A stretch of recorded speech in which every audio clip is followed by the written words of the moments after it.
Hi there, welcome to my experience channel. Today I am very honored to have a guest. A big thank you to all of you. You have really supported this channel by subscribing, by liking our content, by sharing it. Continue doing so. And if you're watching today and you have not subscribed, please subscribe. It goes a long way. This show has been sponsored by Second Sight Software Limited. This is a company that deals with managed IT, Microsoft products, and also websites. I have shared their contacts. Feel free to reach out to them. So welcome, sir. Thank you. My name is Wandera Flavian. I am a teacher by profession. It's a career I've always wanted to do or to partake. I lost my leg back in 2017 when I was still in college. I think teachers should impact on lives. So I used to see the way my French teacher was carrying out her day-to-day activities, and I liked it. She made us like being students. So after I did my KCSE, I passed. So she really impacted on me. Her name is Joyce Imeka. She's written books. She's a teacher in Pumwani Boys High School, and I'm really grateful to her because she's the one who mentored this journey up to now. Yes. Let's carry on. So I lost my leg back in 2017. I was going for a concert. I really do like music, so my team and I were going to perform somewhere, but unfortunately we didn't go even 500 meters before the bus lost control and fell on my side. So there was an oncoming lorry which was coming downhill. We were also going downhill the middle, and it had badly loaded some load. So the load flew from the carrier, came towards our bus. So the driver really tried. He tried to evade it, but I think he swerved too much. So we lost control. The bus fell on my side. There was someone who was in the bus on the other side. He was thrown to my side, fell on my leg. So if he had missed my leg, he's the one who would have gone, because he came head first. So he knocked my leg went under the bus. So my leg was in between the tarmac and the bus. So the bus fell, skid for like 20 meters. My leg was ground. The bus grained my leg completely. So it was still attached to It was attached by the skin, but there was no meat, there was no bones. It was just a skin that was attaching the foot to the upper limb. What was going through your mind at that moment? What will my girlfriend, how will I, those are the things that are going through somebody, or that never came to? Okay, it came. A lecturer who was trapped underneath the bus. So people didn't know that I was still underneath the bus because I was inside, but my leg was trapped. I couldn't move. So as they were lifting the bus to take out the lecturer, I pulled my leg out, and then I hopped up to the out of the bus. So people saw me, some threw up. It was a very bad scene. So I sat on the tarmac. I was bleeding profusely. And then I asked myself, 2 minutes ago, I had 2 legs. Now I don't have. What after this? But I thank God because it all happened while I was seeing. So by the time I was taken to hospital, I knew this one, there's nothing much the doctors can do. It's going to be amputated. Yeah, so the issue of a girlfriend, it's funny because I was telling people who are saying that with this, it's very hard to find a girlfriend. At that moment? At that moment. It actually came. So it registered in my mind that I don't have. I completely don't have. So that was it. And I think it made life become quite easy for me because nowadays I accept anything that comes anyway. Wow. Yeah. At that time I was in Nyeri. Doctors had striked. But funny enough, I think it's God's doing. When I was delivered to the hospital, the strike was called off. And then there was a patient who had been registered to go to theatre. But with my situation, which was quite urgent, I skipped the patient. So at that time, I learned a lot of things. I was injected close to 26 injections so that I could speak and say anything that was happening. You're running out of consciousness. Exactly. And I was very thirsty. I really wanted to take water. but they were not giving me any water. Yeah, so yeah, that was it. Until the time I was taken to theatre. I was in theatre from around 11:50 a.m. I came out at around 6:50 p.m. Yeah. Did you find yourself surviving? When you get into a life-threatening situation, you need your life more than you need a preacher. By that I mean, you go to God one-on-one. You don't need anyone to pray for you. It is you who takes yourself to God.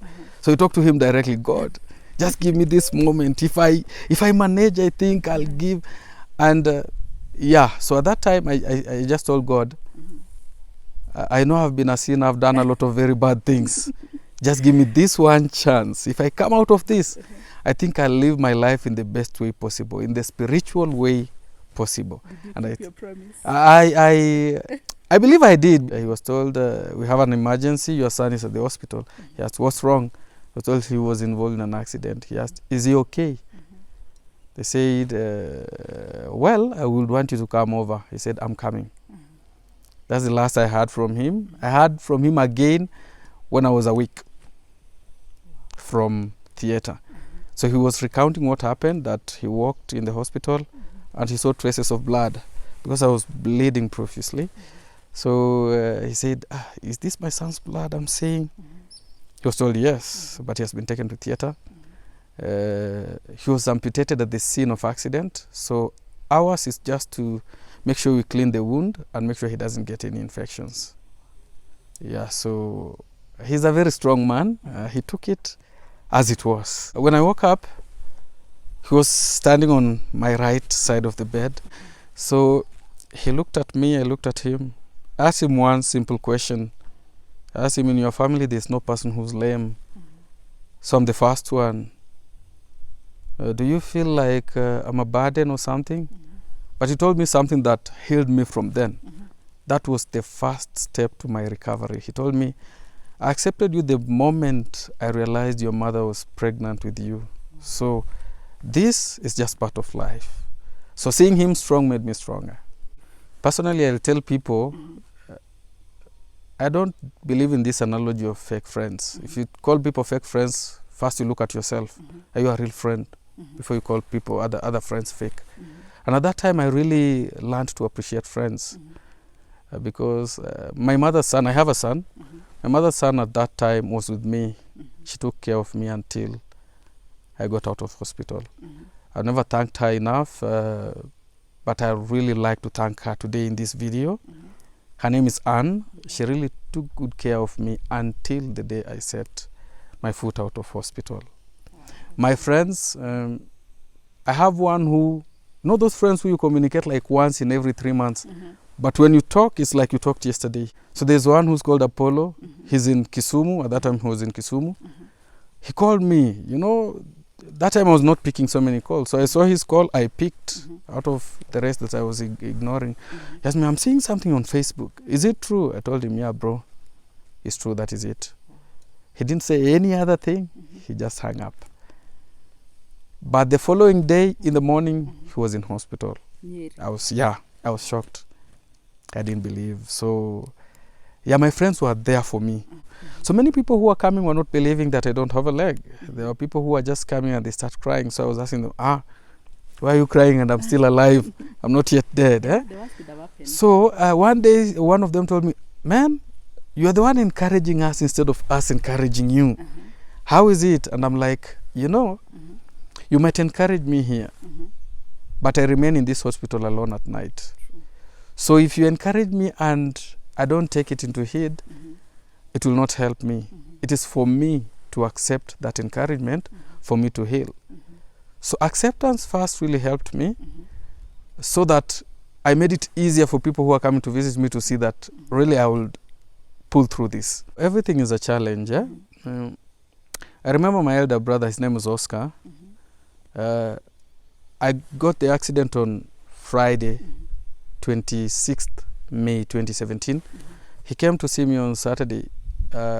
He walked into the ward, opened the leg, confirmed it wasn't there. He started crying. He cried. It was the first time I saw him cry. And then he came and told me one thing that really stuck in me. He told me, bro, it is you to wake up and help me. I have a lot. I have to make sure our family goes on well, so it is you to wake up and help me. So that already was a challenge to me. If I give up, a lot of people who might be depending on me will give up also. So I don't have to give up. So that already was a wake-up call, and I really do appreciate him, because up to now, he's very proud of me. He says I pulled out of it. It was not easy because I was not sick. It just happened once, and I never questioned God. That's really nice. I never threw blame on the driver, because I was seeing how he struggled with the bus. Up to now, we are in touch. We talk. He's a very good man. Yeah, and I believe something that happens to us is just 10%. But how we react to it and pull out of it is 90% ourselves. So how we react to it matters a lot.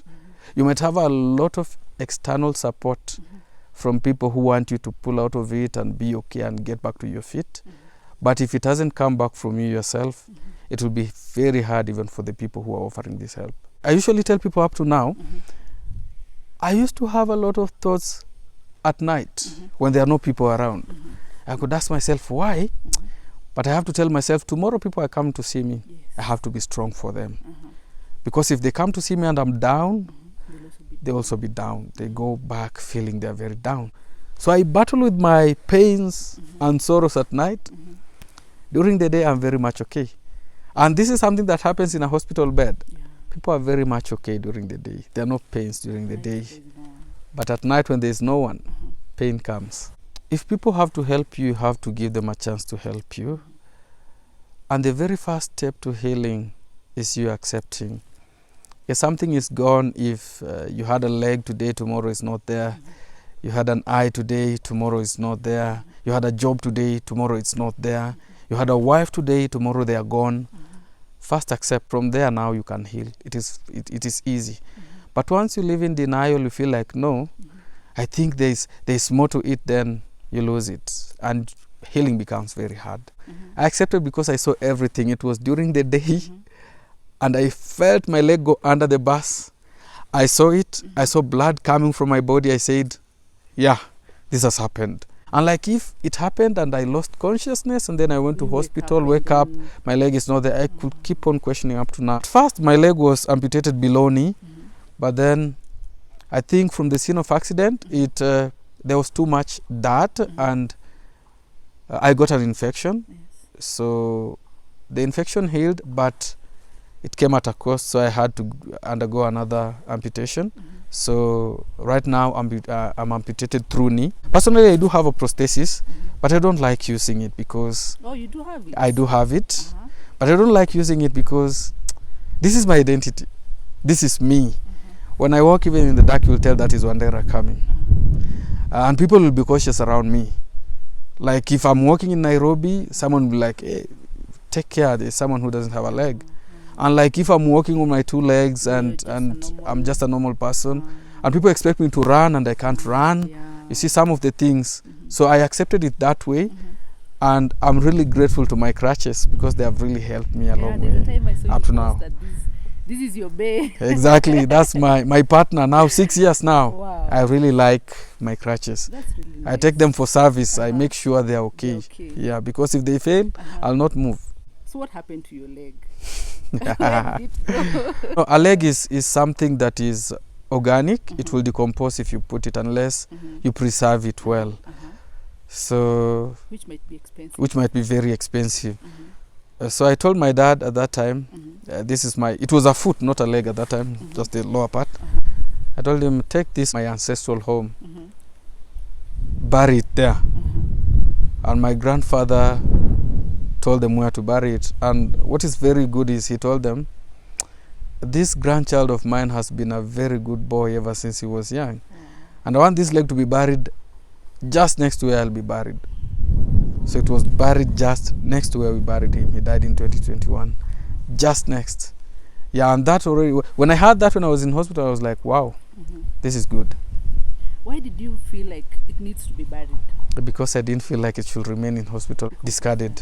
Yeah. Now, I'm out of hospital.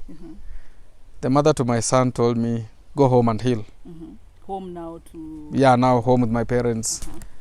And apparently at that time we broke up. Because of the moving, or what led to the breaking up? Okay, we were not together before. We had issues. We were not really together. But most people thought we were still together. But so that's why you really thank her, because after the accident, exactly, she came through for me. We were not together. So she told me, go and heal. I went home. Now it's me and my family, nuclear family, my father, my mother, my brothers. And I really thank them a lot, because they really made me accept being one of them, even without this one leg. They were there for me always. I will not blame Anne for anything, because I was bitter at that time. I've lost a leg. I feel like no one might want me. I'm a burden to people. So I cleared from my mind. When she told me go and heal, I told myself, it's okay, now I'm alone. I'll face it all alone. You are the one who interpreted. It's when true. Heal means it's true. This is now breakup for us. It's true, I accept. Maybe I misinterpreted it. Did you reach out? I reached out, yeah. We talked. When I went back to college, we manned things up. We were together. And the funny thing is, my son was sad when we were still in college. Because when I went back to college, the love in me was not that much as it was before. I felt like I'm a burden to her, so I didn't want to be very close to her. At times I think we just don't want to feel like burdens. As men, or most people who are physically challenged, it's an issue to them. And I tell people, if you feel like you are getting into a relationship with a person who is physically challenged, be strong, because some of them don't. They feel like you are there because you're sympathizing with them. You are there because they don't have any other option but for you who's coming there for them. So when I went back, I pushed her away. I was not a very good boyfriend, because she told me, now I don't feel like you love me. And I asked her, what should I do for you to know I love you? She said, I want a baby. as easy as that was before my son was born. Yeah. So I said, I want a baby. She said, I want a baby. I said, are you serious? You're still in school? She said, I want a baby. I said, fine, okay. We tried it. And then, yeah, we have a baby, a very handsome boy. He's turning 5 this year. Wow. Yeah. And my elder brother, he wasn't staying in my father's house. He had his place. But every time he was coming from work, he would pass by, bring fruits, talk. How are you? You're good. I see you are recovering. When I was getting out of hospital, I was really thin. I was very brown because I had lost a lot of blood. But with time, when I was regaining this dark color, he was like, man, you're back, you're there. And then what was really traumatizing me is the neighbor's kids. You went to college, to school, you had your 2 legs. And then now you come back home and you're on crutches. And they don't see you the same way they used to see you. And they feel very sorry for you. And they want to come and see your leg. At that time it was bandaged. They want to see, does it have a hole? They are trying to see. So that was the only part where I felt very low, because these kids are very innocent. But they're curious. What happens when you lose your leg? I was in hospital for a month. Went home from June. I was home entire July, entire August. So I went back to school in September. I have a cousin, her name is Winnie, and she's a nurse. So she took care of me while I was at home. Yeah, so she was dressing me up, applying my medicine. She really helped me. I'm also very grateful to her. So back in college, things were good, because the administration really stood by me. They moved me from a house where I was before, gave me a house which was a bit easier for me to operate with. I had also a roommate, a very good guy. Personally, I tell people, if you feel like people from a certain tribe are bad, please walk around, know people. This guy is Dennis Karanja. Wow. He's Kikuyu. Good, and up to good, now, we Karanja. still do talk. Nice. That guy was like, he could put a timetable for me. At this time, we're going to eat. Man, let's go eat. In the morning, he would put the water, put for me in the bathroom. I go shower. He was like doing everything for me. Like making sure that I feel comfortable where I am. The way he did it for me at that time, a person who's not related to you will not do that. Wow. He was there for me. Up to now, we are great friends. We talk. He visits me. When he visits, my house is his house. Wow. There are a lot of privileges with people who have disabilities. I go to a mall, I'm not frisked. Other people are frisked. I feel like, no, I feel like I should be frisked. What if I'm carrying a bomb? It's possible. Yeah, it's possible. It's not that we are, because we don't have, we cannot do anything wrong. We can do. So I'm like, to a point, we just need to be treated like any other persons. Yeah, if there are privileges of not paying tax, which the government has put, that is something good. At least it makes us feel good. But this other thing, personally, just treat me like any other person. Yeah, if I'm in a relationship with you and you feel like you need to tell me off, tell me off. I'll take it. Because apart from me not having this leg, I'm still the same person. Wow. Yeah. And you have managed to. Exactly. I have. So I finished college, even before I graduated, got a job in a private school, and it was paying me very well. To a point I felt like, I took a lot of time to go to TSC because this job was, I felt like it was satisfying to me. I didn't feel like, well. exactly. I was like, these are students. It is on rare occasions that they'll see a teacher who does not have a leg teach them. True. So this is a challenge. How do I do it? But I'm very charismatic. Where I go, I feel like people just embrace me. And it was very easy. When you walk in and you're like, please don't, no. One, that is already seeking sympathy and no. Just walk in like any other normal teacher. Tell them, I am your teacher, Mr. Wandera. I'll be taking you through French. I teach French and English. I'll be taking you through French. And make sure you offer your best to a point when you walk outside that class, they're like, wow, they didn't notice you don't have a leg. So when they come to ask you about a leg, let it be in a very free environment, like, hey, teacher, by the way, we've been meaning to ask you what happened. When you're now free with them. Do you normally tell them? I usually tell them. They ask.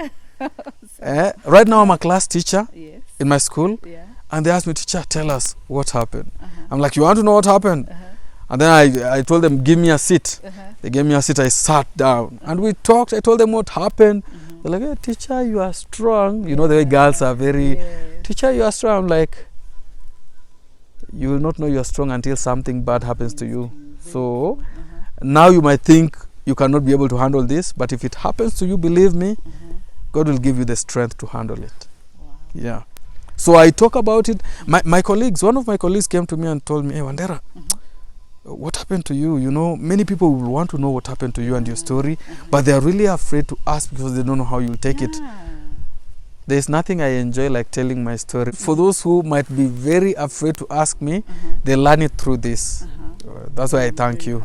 It's good. I quit a job that was paying me very well to go for a job that was paying me almost 3 times lower what I was getting to grow as a person.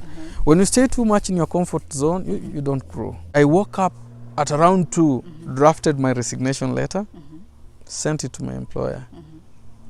I really felt bad because I had very good students who I was going to leave behind. I didn't even tell them goodbye, but I felt like sometimes you have to be selfish for you to grow.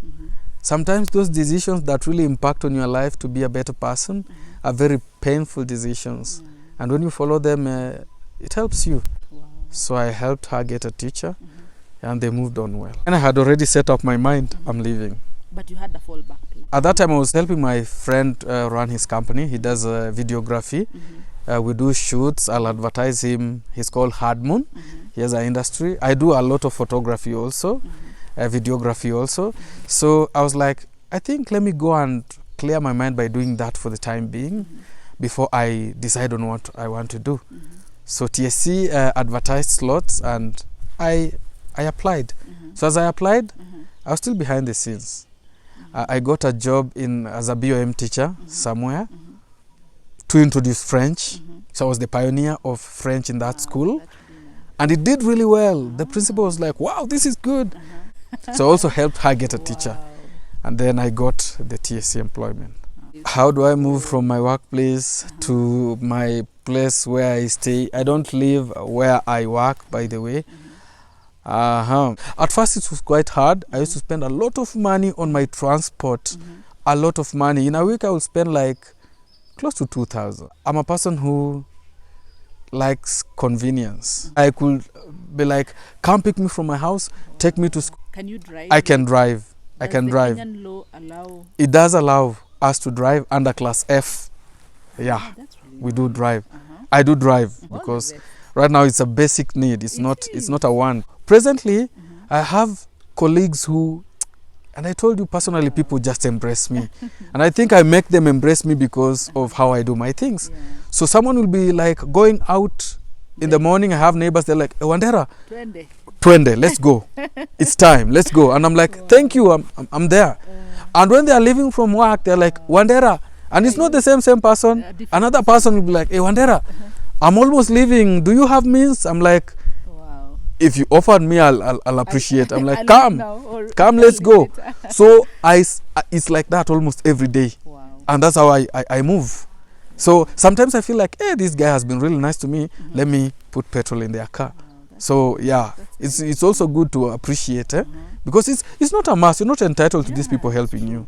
So they do it from their own heart. Do they accept the fuel? At times they find like, hey, Wandera, no, I'm like, no, I'm the one who insists. Let me today fuel your car. I really do appreciate my colleagues. They really come for me, and I'm very grateful. In the house, you know we need to do cleaning. And now that we know that I need to live in a house a good house, which has access to everything I need. The toilet is there, the water is running throughout. So even if I spend my entire salary paying for a house I'm living in, it's my money, I need to live good life.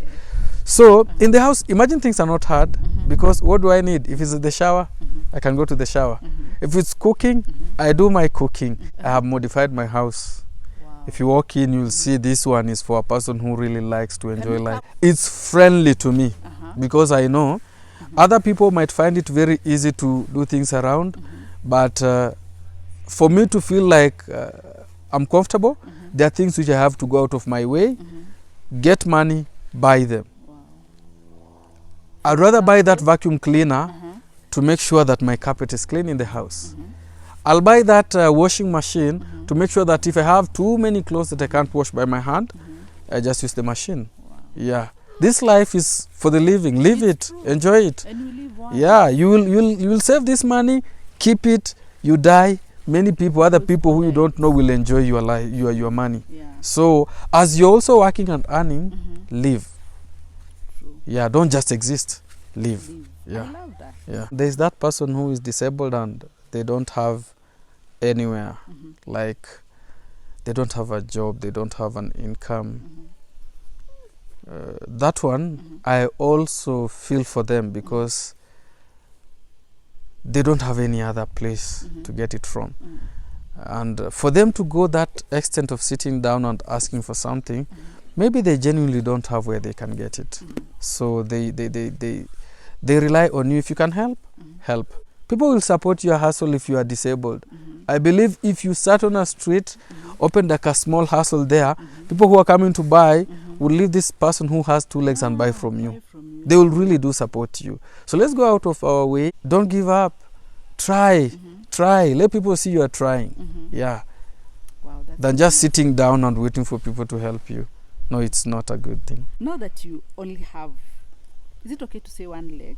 Yeah. It's one leg. It's true, I have one. So when you go to buy your shoes. This is a question I get everywhere. I want to know. By the way, personally, I have a good taste of shoes. For those who don't know, I concur. I wear very expensive sneakers, and when I say expensive, I mean expensive. Like the one you have. Like the one I have now. I don't know if it can be seen. This one, really nice. Yeah. So someone cannot sell me one shoe because they feel like they're insulting me. They cannot sell me one shoe because maybe I have a prosthesis. Oh, yeah. Isn't it? I might wear it on the other leg. So there's a guy, a friend of mine. He's a very young man. His name is Mike. He has a shop in Gikomba. He sells fast camera shoes. At first, he also asked me, boss, where do you take these other shoes? And I have one day asked, if you know someone who wears 38 and they have a left leg, please connect me to them. I'll give them my shoes. I can give them out. So they don't sell me one because, no, it's not prudent. So they do sell the entire, but I put them in my shoe rack. They're just in the shoe rack. So if I was to buy you and then bring you one, you'll feel offended? No, I will not feel offended because I understand. But for the person who's selling, they think I feel offended. That is the reason as to why they give me the pair. I'm thinking of putting up a shop and saying this is specifically for maybe amputees. That is one of my dreams. And I wish you And if it becomes a big shop, I really want to maybe empower these people who are living with a disability. Those are the people who will be doing the sales for me. Wow. They are the ones who will be running my shop. Awesome. Yeah. The very first crutches I used were crutches from college. The ones that were in the dispensary in college. I went with them until now they got worn out and I got these ones. I bought them. I think they should put up search for emergencies for people who come and they don't have any other alternative. So if they go with a pair, I think it's a good deed. They're not very expensive. Like these ones, I bought them for like 7,000. They'll take me for quite a longer time. Anything man-made needs service. So if I just don't take care of them and I use them anyhow, be guaranteed they'll also wear out or they will break. There are people who do the repairs at APDK. You tell them maybe a nut is not working. They know how they do it. For a person who feels offended if they are asked about anything that has gone on in their lives, are people who are living in denial, sorry to say. Personally, if you find me with my friends, those ones who have seen me from when I was young with my 2 legs, you might think they're harassing me. They're like, you one-legged man, how are you late and we are here? And I'm like, and I feel good because they know I'm supposed to act just like them. They help where they feel like now here I need help. They make me feel like I'm part of them. One day I was teaching my girls, I told them something that really baffled them. I'm sure I can't be like you. I'm sure I cannot get my 2 legs back. But you're not sure you can't be like me. Yeah, true. Yeah, so with that, they're like, yeah, teacher, by the way, that's true because you never know what happens. Yeah. Are you looking to settling down? Yes, definitely. So we can give the number. If you have liked what you have seen. Definitely, I'll look. I'll settle down. Definitely, yeah. I think it's just not the right time now because I feel like there are still a lot of things that I need to take care of as far as I am concerned. Yes, I have money. I have money to take care of me. The one I have right now is to take care of me first. If I feel like I'm now stable to bring in someone, I believe I will. And I'm still handsome. It's just the leg that went. My face is intact. So I like I'm sure I will. Because currently I'm seeing someone. I'm seeing someone. You're hoping for the best. I'm hoping for the best. That's what I can say. And I wish you well. Thank you. People feel like they don't want to settle because they are young. And that's the best time. Yeah. Which is the best time. We had a discussion with colleagues and one of them said, Wandera, if you look the lady you are dating and you find like she's nothing, she cannot be exactly like your mother, but she's nothing close to your mother, don't date her. Because definitely, and one day my younger brother also told me one thing that really caught my attention. He told me, Wandera, if you bring someone home and mom doesn't want them, just know 2 witches cannot live in one homestead. But if you bring and mom is like, yeah, that's it, always try and make things work with that particular girl. You've had it, but he has said he's seen someone, so can we safely say that he's taken? Yeah, I'll say that. I'll say I'm taken. Awesome. Thank you so much. Yes, I also appreciate you for inviting me. Yeah, Yes. So before we finish, I have this book right here. It's a guidebook that has Bembea Maisha, which is the book that is currently being done by the high school students. It has the breakdown of everything that you need to know about Bembea ya Maisha. So get a copy for yourself, 700 shillings, Kenya shillings. So for any parent watching, you can call that number and get a copy. Be you, live your life the right way possible. If any change happens towards you, be positive to it, because it takes you. If you don't take it positively, it will take a toll on you. That is my parting shot. Thank you so much, sir. Okay, thank That's you. it for today. Until the next one.